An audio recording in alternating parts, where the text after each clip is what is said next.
berkunjung mendatangi sesama muslim dalam rangka menunjukkan sikap saling mencintai karena Allah termasuk amal mulia. Nabi SAW menceritakan, suatu ketika ada seorang yang hendak mengunjungi temannya yang berada di kampung lain. Lalu Allah mengutus seorang malaikat untuk mengikutinya. Ketika malaikat ini menemui orang tadi, malaikat bertanya, "Anda mau pergi kemana?" "Saya ingin berkunjung ke rumah teman di kampung itu," jawab orang tadi. "Apakah kamu datang karena urusan yang belum dia selesaikan?" Tanya malaikat ulang.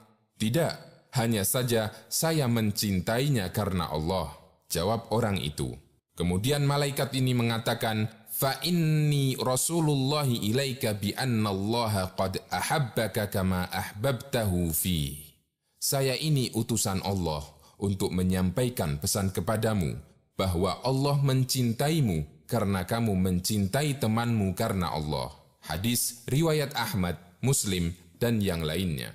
Sebagaimana Islam mengajarkan adab bagi tuan rumah dalam memuliakan tamu, Islam juga mengajarkan adab bagi tamu ketika berkunjung ke rumah orang lain. Berikut adalah beberapa adab dalam bertamu. Pertama, mintalah izin untuk masuk. Allah mengajarkan adab ini dalam firman-Nya, "Ya ayyuhalladzina amanu la tadkhulu buyutan ghaira buyutikum hatta tasta'nisu wa tusallimu ala ahliha.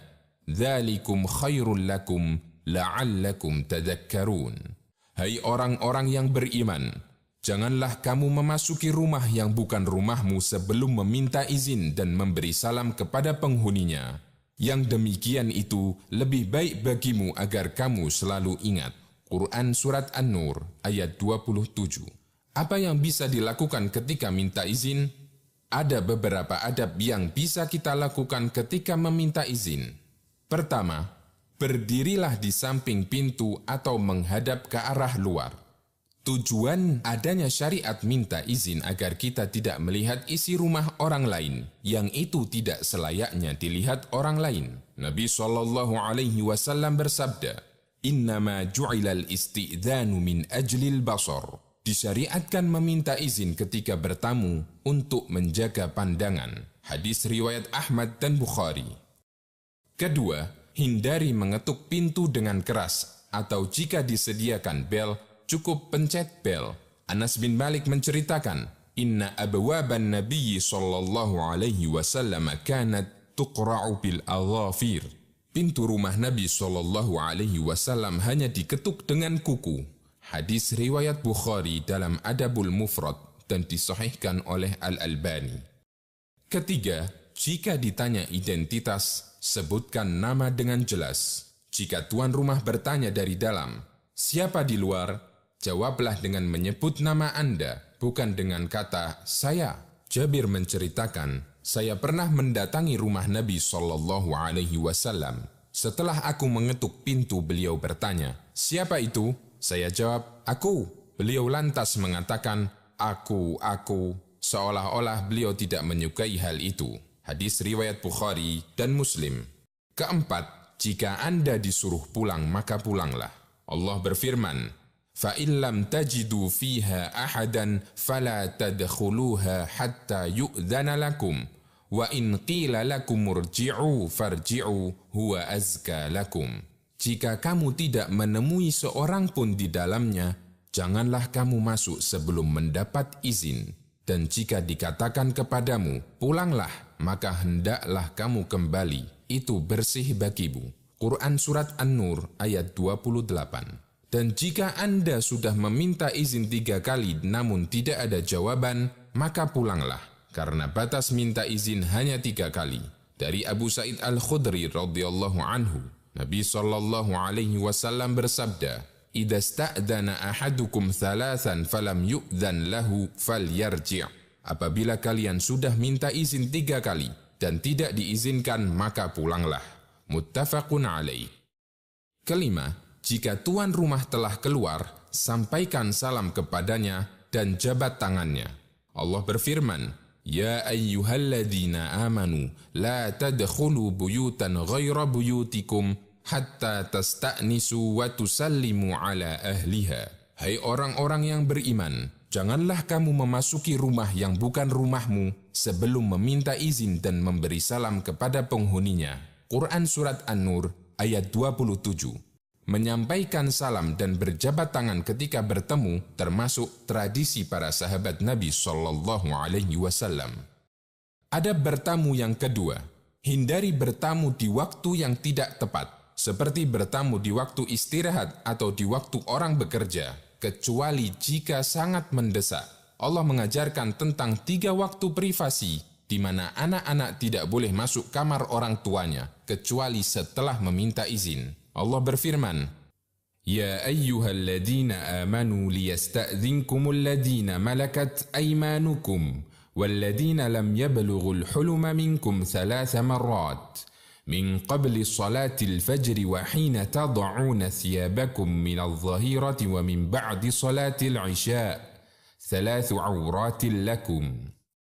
Hai orang-orang yang beriman, hendaklah budak-budak lelaki dan wanita yang kamu miliki dan orang-orang yang belum balik di antara kamu meminta izin kepada kamu 3 kali dalam 1 hari, yaitu sebelum sembahyang subuh, ketika kamu menanggalkan pakaian luarmu di tengah hari, dan sesudah sembahyang isya. Itulah 3 waktu buka aurat bagimu.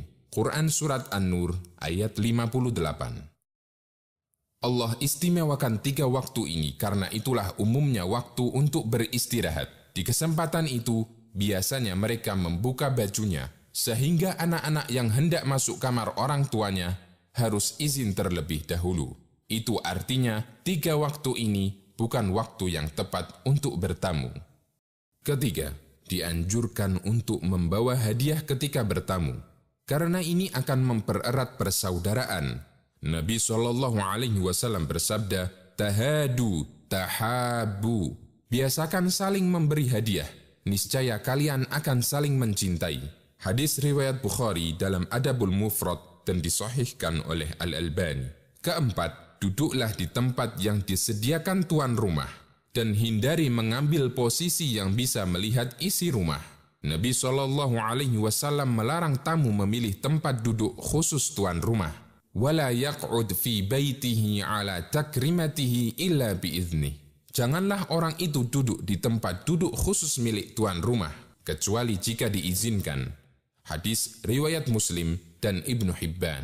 Kelima, berusahalah untuk selalu menjaga pandangan selama bertamu. Allah berfirman, Ya'lamu kha'inatal a'yuni wa ma tukhfis sudur. Dia mengetahui mata pengkhianat dan apa yang tersembunyi dalam dada. Quran Surat Ghafir ayat 19. Ibnu Abbas menjelaskan salah satu makna mata pengkhianat, itulah lelaki yang masuk ke rumah orang lain dan di dalamnya ada wanita cantik. Jika tuan rumah tidak perhatian, si lelaki ini memperhatikan wanita tadi. Jika mereka perhatian, si lelaki ini menundukkan pandangannya. Tafsir Ibnu Katsir. Keenam, makanlah hidangan yang telah disediakan, dan jika puasa, sampaikan izin untuk tidak memakannya. Dan jangan lupa untuk mendoakan tuan rumah. Nabi SAW bersabda, Idza du'iya ahadukum falyujib, fa in kana sha'iman falyusalli, wa in kana muftiran falyut'im. Apabila kalian diundang, hadirilah. Jika sedang puasa, doakanlah. Dan apabila tidak berpuasa, makanlah. Hadis riwayat Muslim. Nabi SAW pernah bertamu di rumah seseorang. Setelah beliau makan hidangan yang disuguhkan, beliau berdoa, Allahumma barik lahum fima razaqtahum, waghfir lahum warhamhum. Ya Allah, berkahilah rizki yang Engkau berikan kepada mereka. Ampunilah mereka dan rahmatilah mereka. Hadis riwayat Abu Dawud dan disahihkan oleh Al-Albani. Ketujuh, jika bertamu sudah selesai, segeralah untuk pamit. Memperlama di rumah itu bisa merepotkan tuan rumah, kecuali jika tuan rumah menghendaki Anda untuk tetap di rumahnya. Allah mengajarkan dalam firman-Nya, Walakin idza du'itum fadkhulu fa idza ta'imtum fantashiru wala musta'nisina li hadits. Jika kamu diundang maka masuklah, dan bila kamu selesai makan, keluarlah kamu tanpa asyik memperpanjang percakapan. Quran Surat Al-Ahzab ayat 53. Kedelapan, jika tamu butuh untuk menginap, dia hanya punya hak untuk dijamu selama 3 hari. Nabi SAW bersabda, "Ad-diyafatu 3 ayyam, fama kana wara'a dhalika fahuwa shadaqatun alaih." Kewajiban menjamu tamu hanya berlaku 3 hari. Lebih dari itu, statusnya sedekah untuk tamu. Muttafaqun alaih. Lebih dari 3 hari statusnya sedekah, artinya tidak wajib bagi tuan rumah untuk menjamunya. Semoga kita tidak lalai untuk mengamalkannya.